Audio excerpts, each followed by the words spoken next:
Hi guys, নির্জন অমনিতাস life স্কুলে আপনাদেরকে স্বাগতম জানাচ্ছি। আমি আপনাদের মাঝে আরেকটা ভিডিও নিয়ে চলে আসলাম। আমি আজকে তিনটা সুন্দর সুন্দর জিনিস দেখাবো। থার্ড নাম্বারটা অরিজিনাল ভালো না রাখতে পারে, কারণ খুব একটা বেশি সুন্দর হয়নি, কিন্তু যা হাতের কাছে পেয়েছি তা নিয়ে ভিডিও করতে বসে গেলাম। আচ্ছা ঠিক আছে, ফার্স্টে এটা কালকের একটা ভিডিওটা আমি দেখাইছি, এটা তারপরও দেখা দিচ্ছি। এটা একটা সুন্দর একটা ডল, অনেক কিউট। আর এটা কালকে রাতে বানাইছি, এটাকে এইভাবে দেখানো যায় না। এই যে এটা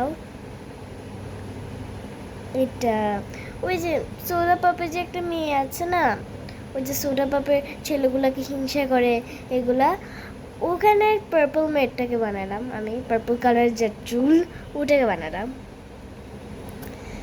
এটা কারোর পছন্দ নাও হতে পারে, অনেক মানুষের পছন্দ হবে না, কেন তারপরে দেখাচ্ছি। এই ললিপপটা এই পাশ দিয়ে হালকা একটু আসল আসল লাগতেছে। বাই বাই, আজকে ভিডিওটা এই পর্যন্তই। Subscribe my channel.